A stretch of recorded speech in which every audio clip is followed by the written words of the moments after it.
tää tulee sun kanavalle. Huomenta YouTube. Keskiviikkoaamu herätty ja tänään ruvetaan kuvaamaan Juuson YouTubea. Olihan se sivuttain. Joo. Oikein meni.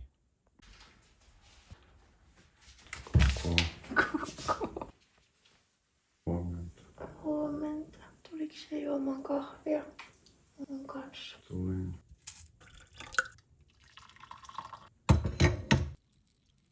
Taistellaan.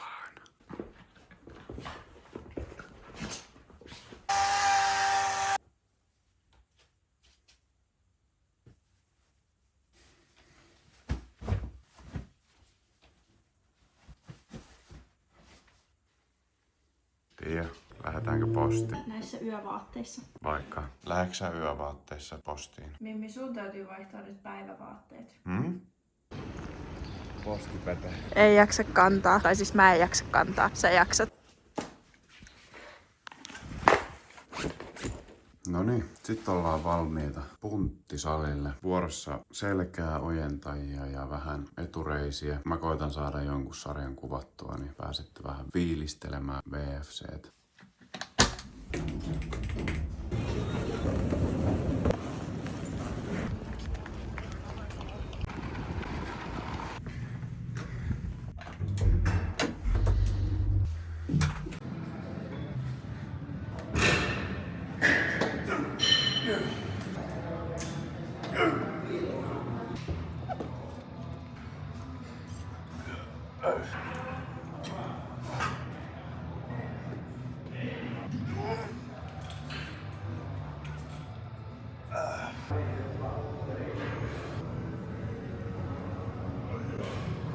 Treeni tehty ja sitten loppuu vähän poseerauksia. Treeniltä kotiuduttu. Ei ollut paskin mahdollinen treeni, mutta ei kyllä paraskaan. Eli jotain siltä väliltä. Ja avot. Nyt mä rupean syömään ja naputteleen samalla vähän töitä.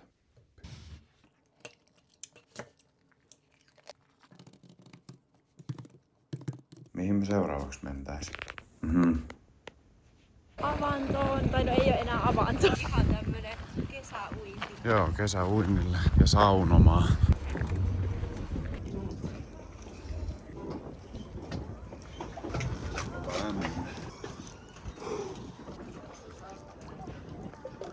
Ei oikeesti oo.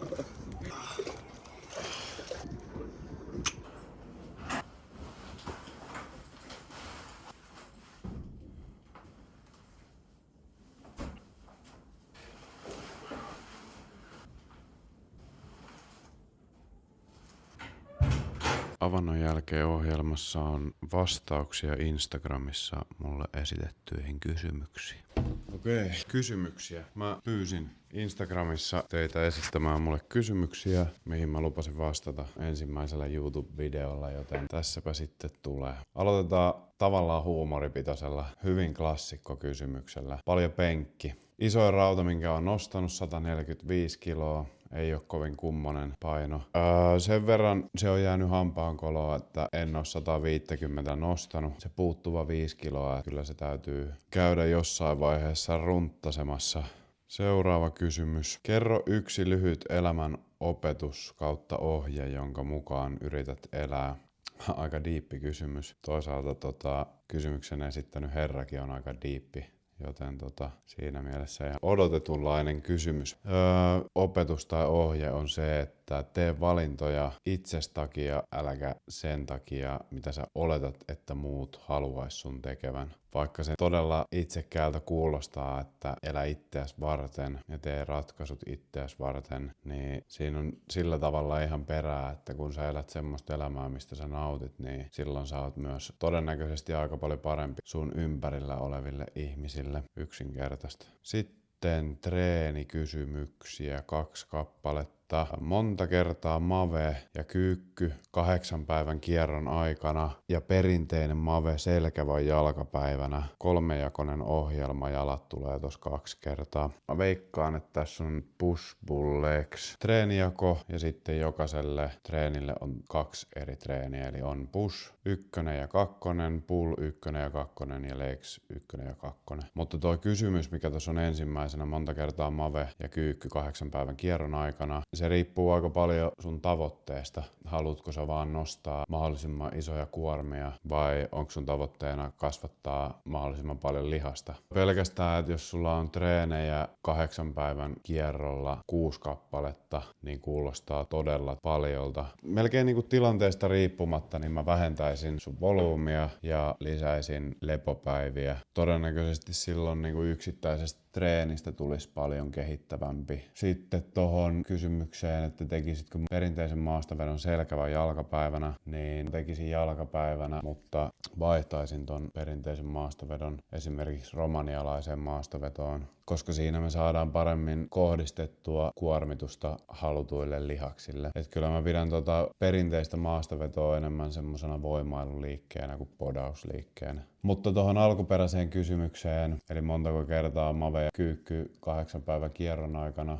niin tuohon on oikeastaan mahdoton näillä tiedoilla vastata. Se vastaus on tapauskohtainen, mitä määrittää se sun tavoite ja sitten ton ohjelman muu sisältö. Seuraava treeniaiheinen kysymys. Mikä on yleisin ongelma, jos ei kehity salilla? Yleisin ongelma varmaan treenataan liian kevyesti. Ja usein siihen liittyy myös se, että treenataan liian paljon. Niin kuin tuossa äskeisessä kysymyksessä, niin sanoisin, että 98 tai 9% kaikista ihmisistä, jos tavoitteena on lihasmassan kasvatus, niin 6 treeniä 8 päivään on liikaa. Ainakin jos treenataan kaurapuurolla. Mutta joo, siis yleisin ongelma periaatteessa, kun kuka tahansa menee salille, niin sen ensimmäisen vuoden 2 aikana sä kehityt. Teit sä periaatteessa mitä tahansa siellä. Jos sä nostelet painoja, niin sä kyllä kehityt. Mutta sitten moni jää siihen mukavuusalueelle, mikä muodostuu sen ensimmäisen vuoden 2 aikana. Eikä kykene lähteä haastamaan itteensä systemaattisesti enää sen jälkeen, kun siitä kehittymisestä tulee haastavampaa. Mä sanoisin, että se on yleisin ongelma. Ja usein varsinkin nuorilla ongelma on se, että tehdään liian paljon ja se laskee intensiteettiä ja sitten sitä roskavolyymia hakataan siihen ohjelmaan, mikä sitten aiheuttaa palautumisongelmia. Sitten syvään päätyy. Okei, mä laitoin firman lippiksen, koska seuraavaksi tulee kysymys, mistä tehdään thumbnail. Näyttikö se hyvältä? Käytätkö roids tai peps? En käytä. Se tuli aika tällainen nopeasti. Mä en mässäily sillä. Otan tietysti kysymyksen sillä niin kuin imarrelle, mutta syyt siihen, minkä takia en käytä, on se, että mulle treenaamisessa kaikista suurin ilo ja nautinto on aina tullut siitä itse treenaamisesta. Mä rakastan treenata kovaa ja pyrkiä kehittymään joka kerta, kun mä treenin teen. Ja se, mitä se sitten aiheuttaa peilikuvalle tai minkälaisia muutoksia se tuo peilikuvalle, niin se on niin kuin toissijainen seikka. Totta kai se on positiivinen asia ja sillä on positiivisia vaikutuksia, mutta se on niin paljon pienemmässä roolissa tuossa kokonaisuudessa kuin se itse treenaaminen ja siitä saatava nautinto, niin se on varmaan suurin syy. Toisiksi syy on tietysti se, että mulla ei ole ollut mitään ihan hirveän suuria tavoitteita podauskisojen suhteen. Ja on tietysti niin kuin sanomattakin selvää, että terveydelliset haitat, mitä niistä voi koitua, niin itse en näe niin kuin itselleni kovin järkeväksi ottaa niitä riskejä. Tästä syystä myös valmennan pelkästään naturaaleja, koska mulla ei ole mitään osaamista tai tietotaitoa noiden aineiden kanssa toimimisesta. Olikohan jotain vielä? Niin, muuten ei ole mitään mielipidettä siitä, käyttääkö joku vai ei, mutta se on ihan ehdottoman perseestä, että jos joku käyttää ja siitä huolimatta osallistuu sellaisen liiton kilpailuihin, missä on kielletty käyttämästä aineita. Näitäkin tapauksia aina silloin tällöin tulee ja ne on surullisia. Mutta muuten niin aikuiset ihmiset mun mielestä saa tehdä ihan niin kuin itse tykkää.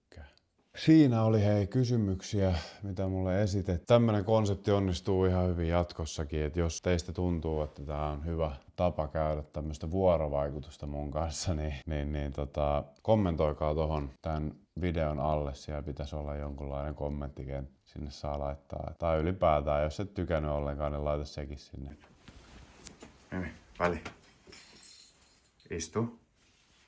Hyvä. Me lähdetään nyt iltalenkille. Peace. Molemmille kanavat Ja tää tulee sun kanavalle. on muuta aika sairasta. Jep. Mutta niin, molemmilla Mitä löytyi? taatelibanaa, mutta intense. Kahvia. Mut hei, banaanit unohtu. Ne oli niin vihreitä, että ei voinut. Vai ei? Iltalenkiltä palattu ja nyt me ruvetaan laittaa iltapalaa ja eiköhän tää riitä tältä päivältä. Huomiselta tulee vielä pikkupätkiä, joten palaamme huomenna. Moi. Uuteen aamuun herätty. Aamu ei voi olla hyvä, ellei siihen kuulu hyvä sumppi. Joten meidän aamut käynnistyy aina hyvällä sumpilla. Mikä on hyvä sumppi? Tämmönen italialainen tumma paahto. Eli buongiorno alla tutti. Okei, aamukaffet juotu ja sitten hammaspesu, suihku. Sitten mä käyn hakemassa kaupasta kuminauhan ja sen jälkeen me ollaan varmaan valmiita kuvaamaan, joten eteenpäin.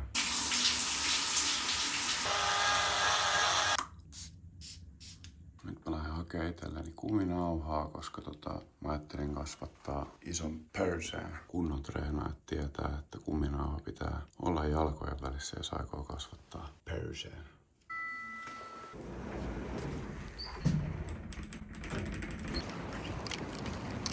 Ei ole vaaleanpunasta. Se vähentää mahdollisuutta perseen kasvuun, mutta ehkä toi on kuitenkin. Mä uskon. Otetaan se.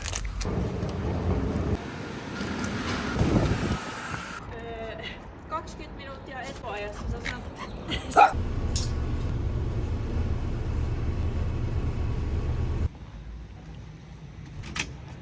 Paremmin.